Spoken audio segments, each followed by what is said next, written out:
A continuación, Petróleo y Desarrollo.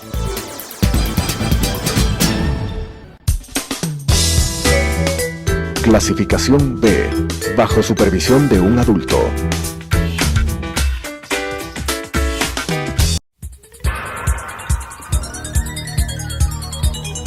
Las opiniones vertidas en este espacio por la producción y dirección del programa son de exclusiva responsabilidad de sus autores y de quienes intervienen en ellos.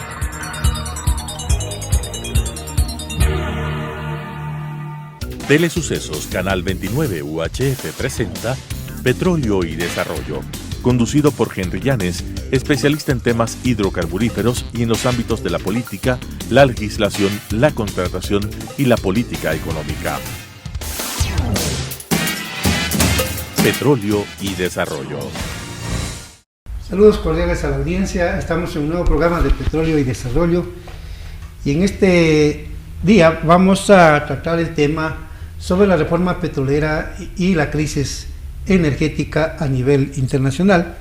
Y para tratar este tema le hemos invitado al economista Osvaldo Erazo Arboleda. Bienvenido, estimado Osvaldo, al programa. Henry, muchas gracias por tu invitación. Siempre es un gusto estar aquí en Telesucesos. Muchas gracias por venir. Bueno, antes de entrar en el diálogo con el economista Osvaldo Erazo Arboleda, voy a referirme brevemente a lo que es este proyecto de ley orgánica de creación de oportunidades, desarrollo económico y sostenibilidad fiscal. Es un megaproyecto de ley que los gobiernos desde los años 90 se han acostumbrado a enviar a la legislatura con el carácter de urgente unos proyectos de ley gigantescos, como este, por ejemplo, que tiene 335 artículos, más de 20 disposiciones generales y más de 20 disposiciones transitorias, y esto tratar entre 137 legisladores en un mes prácticamente es imposible, porque además los legisladores no son expertos en estas materias, ¿no? Hay aquí materias de minería, de telecomunicaciones, de hidrocarburos, y ellos no son especialistas en esta materia. Entonces tienen que tomarse un tiempo para investigar. Hay reformas de ley, hay derogatorias de ley, hay creación de nuevas normas. Entonces un legislador tiene que moverse fuertemente para poder estar al tanto de las reformas que se tramitan. En caso contrario, le meten gato por liebre, ¿no? Como en el caso de la reforma de la ley de hidrocarburos. Aquí hay tres cosas que las vamos a desarrollar en el próximo programa, pero yo le voy a enviar una comunicación al presidente Lazo y a la señora presidenta de la Asamblea Nacional sobre este proyecto de ley. En la reforma que incluye el presidente Lazo hay tres cosas nocivas, ¿no? Nocivas. La una es de que tal como hizo el presidente Correa en el año 2010 y tal como hizo el presidente Moreno en el año 2018, el presidente Lazo hace una reforma contra natura de lo que es la exploración y la explotación de los hidrocarburos. Es contra natura porque las compañías petroleras siempre invierten sus capitales, sea en continente o en el mar, para explorar y explotar los hidrocarburos. Esa es la fórmula. Y luego las mismas compañías internacionales, las grandes compañías, también controlan lo que es transportación y almacenamiento de hidrocarburos, también del transporte del petróleo y los derivados en el mar, y lo que es la refinación y la comercialización de estos productos a nivel mundial. Pues que hay empresas, 10, 18, 20 empresas a nivel mundial que mueven capitales más que el Producto Interno Bruto de los países en vías de desarrollo. Entonces, aquí lo que hacen es, el presidente Lazo hace una modificación, como digo, tal como hicieron los gobiernos de Moreno y de Correa, es explorar y explotar. ¿Con qué objetivo? Para entregarles los campos en producción a las compañías petroleras. Los campos en producción que están bajo la gestión de Petroecuador. Ese es el objetivo de esta reforma. Así lo hizo el señor Correa, así lo hizo el señor Moreno y así lo quiere hacer el señor Lazo. Entonces, ¿por qué se da esto? Porque hay tecnocracias, porque hay bufetes de abogados, porque hay lobistas, ¿no?, que siempre están presionando a nivel del gobierno y a nivel de la legislatura para que pasen sus reformas como efectivamente han pasado, y este país ha duplicado la producción petrolera y los precios han triplicado, se han cuadruplicado y el país sigue más pobre. Antes teníamos una producción de 100 millones de barriles, hoy tenemos de 200 millones y un precio del barril del petróleo que supera los $60, cuando antes era de 25 dólares. La incidencia del petróleo en el Producto Interno Bruto era del 50%, ahora es menos del 25%. Es la una. La otra es una reforma que se propone eliminar el contrato de asociación. El contrato de asociación que fue el mejor contrato que se firmó entre CEPA y Texaco. El contrato de asociación tipo consorcio. Ningún otro contrato le ha generado rendimientos económicos y los beneficios que le generó al país como ese contrato. Y lo eliminan. ¿Para qué? Para que los lobistas, los bufetes de abogados, ¿no? Y todas estas empresas seguir controlando los campos petroleros. 20, 30 empresas, el Estado tiene que dividir la renta petrolera entre 20 y 30 empresas y quedarse con la parte más pequeña. Y por eso es que el país ve pasar simplemente la riqueza petrolera. Y finalmente hay una tercera cosa que realmente es inaudito, inaceptable, que es parte de la corrupción petrolera, en donde incluyen aquí en la reforma un contrato para la provisión de servicios integrados con financiamiento. Esto no existe en la ley de hidrocarburos. Y solamente lo mencionan de esa manera. ¿Qué tipo de contrato es? ¿Lo quieren hacer contrato petrolero? De acuerdo a esto, lo quieren hacer un contrato petrolero. ¿Ya? ¿Para qué? Para incluso, lo que yo sospecho que están adjudicados campos petroleros mediante este contrato que no consta en la ley de hidrocarburos, y dice para hacerlos emigrar al contrato de participación. Se llama corrupción. Con palabras mayores, subrayado, eso se llama corrupción. Pero eso justamente está incluido aquí en esta reforma petrolera. Perdóname, Osvaldo, pero tenía que decirlo esto porque no hay que dejar pasar. Es una cosa que realmente molesta y indigna, que los gobiernos, en vez de trabajar en función del interés del país, trabajan en función de estos grupos económicos que controlan el negocio de los hidrocarburos en el Ecuador y también en ciertos ámbitos internacionales. Bueno, el tema de la crisis energética, ¿sabes qué me llamó la atención? Lo de China, que todavía los chinos utilizan el carbón y el gobierno del señor Jinping acaba de decretar de que el uso de la energía producto de la utilización del carbón como combustible tengan apagones de 8 horas, de 10 horas y de 12 horas. ¿Qué está pasando, estimado Osvaldo, sobre la crisis energética? Bueno, en realidad está pasando algunas cuestiones. Ajá. Algunos especialistas dicen de que se está dando la tormenta perfecta para que exista una crisis energética mundial. Ya. Primero, lo que tú dices, en China en este momento se está racionando el uso de la electricidad por 9 horas diarias en algunos sectores y en algunos sectores productivos de China. Ajá. Sí. Pero para poder entenderle de lo que está pasando con los racionamientos de la electricidad en China, lo que está pasando en este momento con el incremento de los precios de la electricidad en Europa, Ya. con los incrementos de los precios del gas natural, ¿no es cierto? Y los incrementos de los precios del petróleo, de los combustibles y del carbón. Hay que hacerle un análisis general de esta crisis energética. ¿Y por qué será que están subiendo los precios? Verás, primero hay una preocupación mundial, porque el mercado está entrando en una crisis. Primero porque estamos globalizados y lo que pasa en el otro lado del mundo ya nos afecta a nosotros. Claro. Hay una relación entre los precios de la electricidad en Europa con los precios de los combustibles este momento en el Ecuador. La reactivación del mundo. Y llama la atención, perdón Osvaldo, porque no se entiende que tanto Europa como Estados Unidos hay una corriente fuerte para ir sustituyendo los combustibles y entrar en la energía fotovoltaica. Sí, pero no olvidemos de que eso significa este momento todo lo que es la electricidad solar y la eólica representa el 2.5% y de aquí al 2040 será el 25%, o sea, este momento el mundo sigue dependiendo de los combustibles primarios que son altamente contaminantes, como es el petróleo, el gas natural, el carbón.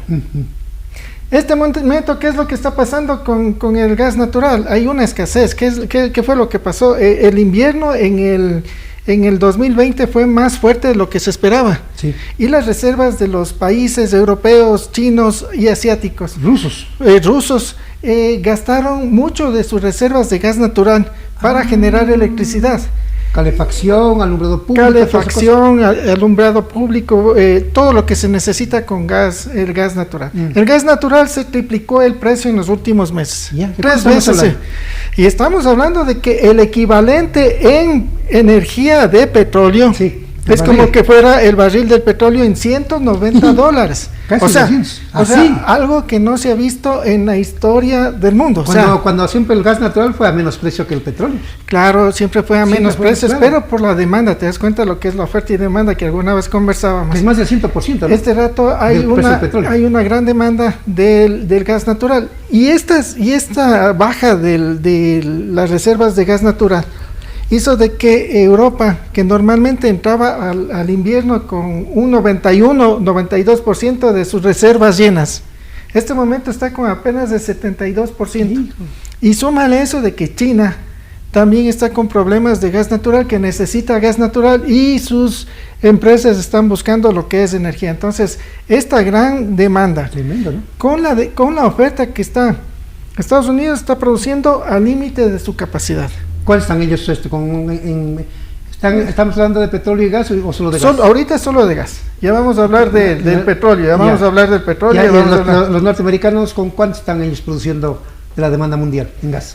Bueno, los Estados Unidos sigue siendo un importante productor mundial, pero el consumidor mundial sigue siendo China, no solo de gas natural. China sigue siendo el principal consumidor de petróleo en el mundo. En el mundo, claro. Entonces, este momento... Ahí estamos hablando de una población de 2.000 millones o algo menos, los chinos. De 1.700 millones más. Pero se supone que este momento, con el incremento de los precios del gas natural, los consumidores de electricidad o las empresas que generan electricidad quieren generar la electricidad ya no con gas natural, sino con petróleo. Hijo. Sí, porque también... No dispara el precio del petróleo igual. Verás, en Noruega, Finlandia, Suecia, el precio de la electricidad se multiplicó por 4. Pero eso no es por problemas del gas natural. Sí. Se multiplicó por 4 porque ellos generan con agua la electricidad. Y allá hay escasez de agua en este momento. ¿Así? Entonces, hay escasez de agua para generar electricidad. Hay escasez de gas natural para generar electricidad. Se lanzan los consumidores de gas natural al consumo de petróleo. Ayer lunes. ¿Cómo estuvo el petróleo? Ayer estuvo el WTI, empezó a subir a 77.77 el barril. ¿Ya? 77. Y el Brent subió sobre los $82. Chuta. Claro que subió durísimo, pero en comparación con el equivalente del gas natural sigue siendo barato. Entonces los consumidores están lanzándose al consumo de el petróleo. Pero van a disparar el precio. En la reunión de ayer de la OPEP, ayer lunes, de la reunión de la OPEP, se esperaba de que ante esta gran demanda de petróleo, porque en el 2020 el consumo diario estaba en 100 millones. ¿Ya llegó así? No. Porque había una demanda para el 2021 de 6 millones de barriles. Sí, a ver. Al año, diarios. En el 2019 el consumo llegó a 100.3 millones de barriles diarios, en el 2019. En el 2020 bajó a 91 millones de barriles. Pero este momento se calcula que la demanda ya no es 100.3, sino 100.8 millones de barriles diarios. Ya pasó otra vez la demanda el crecimiento o la recuperación económica fue mayor a lo esperado. Entonces, esta recuperación hace que se produzca más, que se necesite más energía. Pero en cambio hay escasez de algunos productos y se esperaba que en la reunión de la OPEP de ayer abran un poco las llaves y más bien se mantienen en su decisión de 400,000 barriles diarios de incremento mensual. O sea, pero eso sigue existiendo un desequilibrio. No es suficiente. No es suficiente y hay un desequilibrio. Claro. Y al existir un desequilibrio, simplemente los precios empezaron a subir. Ayer ya el mercado se puso nervioso, marcó 77. Es muy probable que suba más. ¿Por qué? Porque encima más el invierno que se viene en todo el hemisferio norte del planeta, se estima que el invierno va a ser más fuerte de lo normal. ¿Sí? Y eso se necesita más energía para que calienten los hogares. Mira que en el caso de Ecuador, en el caso de la sierra, poco verano, pero verás lo que pasó en China. Este momento salieron de un verano bien fuerte y se estima que van a entrar también ellos a un verano bien fuerte. ¿A un verano o a un infierno? A un invierno bien fuerte. Y China, que es deslaves, inundaciones, tanta cosa, ¿no? Y no te olvides que China es el productor mundial y este momento con escasez de las materias primas, con altos precios de la electricidad. Sus productos tienen que pagar incluso todo lo que son restricciones por emisiones de CO2. Así es. ¿Por qué? Porque China ya está exigiendo a sus empresas que contaminen menos. O sea, ya. Y que China agradezca al planeta, que agradezca al mundo, al globo terráqueo, que agradezca, porque no se ha generado una campaña ante las nuevas generaciones que no consuman simplemente productos chinos, porque China es el mayor contaminador del planeta, pues, ¿no? Sí, el consumo, no te olvides que hace año y medio estuvimos con un precio del petróleo de menos casi $40 por barril, porque no había quien compre, claro. O sea, te pagaba para que te lleves el petróleo. Claro. En este momento ya el petróleo está en los 77 y por esta situación de que sigue controlada la oferta por el lado de la OPEP, que sigue controlada por la OPEP más, la OPEP Plus, porque ahí está Rusia y sus amigos. Entonces esto está generando un incremento y con este invierno que se viene ya Goldman Sachs te dice que los precios van a subir por lo menos $90 por barril. ¿Hasta fin de año? Hasta fin de año y los primeros meses del 2022. Sí, entonces la situación es un poco completa, pero a eso súmale de que hay escasez de carbón. Claro, claro, pues el carbón entonces, no es un amigo del ambiente. No es amigo del ambiente, pero también se están lanzando al precio del carbón. El carbón también se triplicó el precio del carbón, creo que está en $210 la tonelada. Los chinos están locos. Tan locos que este rato incluso para poder controlar equilibrar los precios del petróleo, utilizaron parte de sus reservas estratégicas de petróleo, porque no habían hecho eso. O sea, utilizaron para controlar el mercado.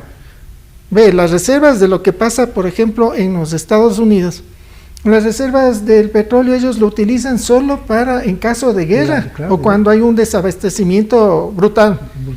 Pero en cambio acá no. Encima más, en Estados Unidos todavía no se recupera la producción petrolera ubicada en el Golfo de México, porque el Golfo de México no solo es México, sino también los Estados Unidos. Y con el huracán, con el huracán Aida o huracán Ida, como quieran pronunciarle, eso todavía no se recupera. O sea, esta es una situación energética global que está haciendo que los precios estén subiendo muchísimo, y en China están produciendo ya menos aluminio, menos acero, y los productos que producen son productos más caros, y eso significa que China va a exportar inflación al mundo. Claro, y les va a tocar al subir precios, de ahí también se van a ver obligados a subir la hora de trabajo, ¿no? El costo de la hora de trabajo. Hay muchos factores que influyen en lo que es el precio del petróleo, y uno de esos es las reservas. Pero también por esta situación, Estados Unidos también bajó en sus reservas en 3.500 millones de barriles, sí, y es una disminución durante 17 semanas continuas de las reservas. No te olvides de las reservas estratégicas. 17 semanas, estamos hablando casi de 5 meses, ¿no? Claro, no olvidemos de que cuando hay un desequilibrio en las reservas estratégicas de petróleo de Estados Unidos, enseguida se dispara el precio. Claro. Ese es uno de los factores adicionales de lo que está pasando en este momento. Por eso es que te hablan ya de que el mundo está entrando a una crisis energética mundial. La demanda está creciendo porque hay una gran recuperación económica del mundo. Pero esta gran demanda económica del mundo está superando todas las expectativas. Hace un mes los precios del petróleo no eran tan altos. ¿Por qué? Porque había el miedo de que la variante Delta genere confinamientos en algunos sectores. Más bien ahora hay una confianza de que la vacunación a nivel mundial va a mejorar, de que otra vez se restituyen todo lo que son los viajes de transporte aéreo, marítimo, terrestre. Y eso genera más demanda de combustibles y por ende más demanda de lo que es el petróleo. Pero aquí este factor es nuevo, ¿no? El tema del clima, ¿no? Y de lo que yo estoy reflexionando en torno al comportamiento del clima, es que estas altas temperaturas, ¿no? estos fuertes soles, ¿no?, que se están dando en el planeta, ¿no?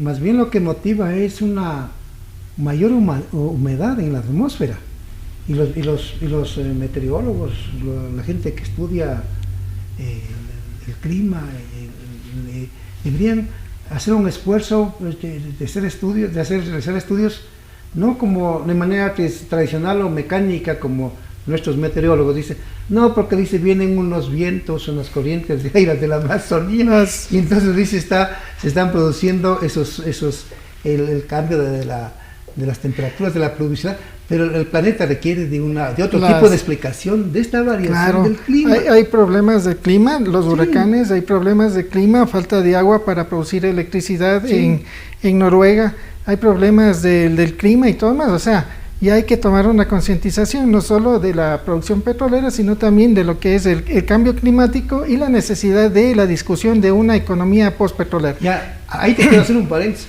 Supongamos que a fines de diciembre el petróleo llegue a 100. Yo creo que porque también se producen factores especulativos, ¿no? Y puede eso configurar a que el precio a lo mejor llegue a $100. Y nuestros combustibles importados y nuestra focalización, ¿qué pasa con esa cosa? Verás, en eso era lo que iba. O sea, ¿cuáles son los efectos en el Ecuador? Sí. El precio del petróleo alto, eso significa que los precios de los combustibles van a seguir ajustándose. ¿Por qué? Porque calculas en función de los precios internacionales del petróleo. Este rato estamos con un precio de la gasolina extra de 2.39, que coincide con 2.39, que fue el precio de la gasolina en octubre del 2019 cuando hubo el levantamiento, ¿no? 2.39. 2.39, estamos justo en el mismo precio. Ya, ¿este 2.39 es mayor que Colombia de la gasolina o sí igual? Claro, en Colombia está en 2.26 y Colombia tiene incluso medio octano mejor calidad que nuestra gasolina. Que nuestro 85. Sí, que nuestro 85, claro. O sea, ellos tienen con un porcentaje de etanol, tienen un punto más de octanaje. Sí. Tienen máximo 100 ppm de azufre, entonces es mejor calidad esa gasolina y tiene menor precio. Ya. Entonces hubiese sido lindo de que estos precios altos nos coja con una producción petrolera al alza, pero más bien estamos con una producción petrolera a la baja con 484,000 barriles diarios, muy lejos a los 526,000 barriles diarios, y esto empata con lo que tú decías al inicio. Claro, si el gobierno quiere incrementar la producción a 1 millón, se necesitan 4 cosas. Claro, pues. Se necesita tiempo, se necesita recursos, el marco legal que le permita hacer lo que quieren hacer, y principalmente un equipo técnico capacitado. Y el equipo técnico capacitado es el mismo que trabajó en el morenismo y que ahí no pudieron incrementar la producción, y ahora nos quieren hacer creer que con ese equipo técnico ahora sí van a subir la producción. Ellos realmente esta reforma a la ley de hidrocarburos, señor presidente Lazo, si usted entrega a 10 compañías los campos petroleros, la renta petrolera del Ecuador tiene que dividir para 10 y al país le queda la 10ª parte. Si usted mete 20 compañías para que operen en la Amazonía ecuatoriana, la renta petrolera tiene que dividirla para 20 y al Estado le queda la 20ª parte. Si usted mete 30 compañías en la región amazónica, la renta petrolera tiene que ser para 30. ¿Y al país cuánto le queda? La 30ª parte. Entonces, nuestra propuesta en el contrato de asociación, que es absurdo que usted lo quiera borrar, lo que estamos diciendo, vamos con un solo operador, con uno, como ya lo tuvimos con Texaco. Entonces divide la renta petrolera para 2, el Estado y la contratista. Así de sencillo. Y como ya lo vivimos, ya lo tuvimos, no le estoy planteando cosas que me invento, ¿no? que se me ocurren, que me caen del cielo, no. Yo estoy diciendo algo que es real, no este proyecto. Bien hizo la Asamblea de devolverlo, y legalmente la Asamblea estaba facultada a devolver un proyecto de ley que contradice la Constitución de la República, que tiene visos de inconstitucionalidad. Bien hizo la Asamblea, está respaldada en el artículo 56 de la Ley de la Función Legislativa reformada a fines del gobierno de Moreno. Entonces, cuidado se les ocurra querer poner en vigencia una ley que generaría aquí en este país un mayor calentamiento de protestas, más el calentamiento del clima. Ya vaya usted quién detiene una cosa como esta, ¿no? Entonces, lo que yo los escuché a los transportistas, querido Osvaldo, para terminar, estamos a 1 minuto, dicen ellos,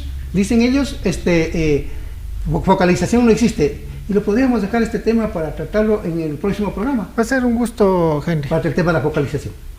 Gracias, Osvaldo, por estar en el programa y nos vemos, Dios mediante, en 15 días.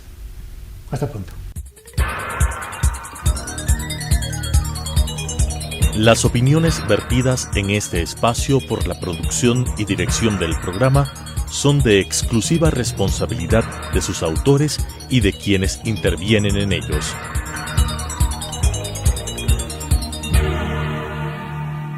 Telesucesos Canal 29 UHF presentó Petróleo y Desarrollo, conducido por Henry Llanes, especialista en temas hidrocarburíferos y en los ámbitos de la política, la legislación, la contratación y la política económica. Petróleo y Desarrollo.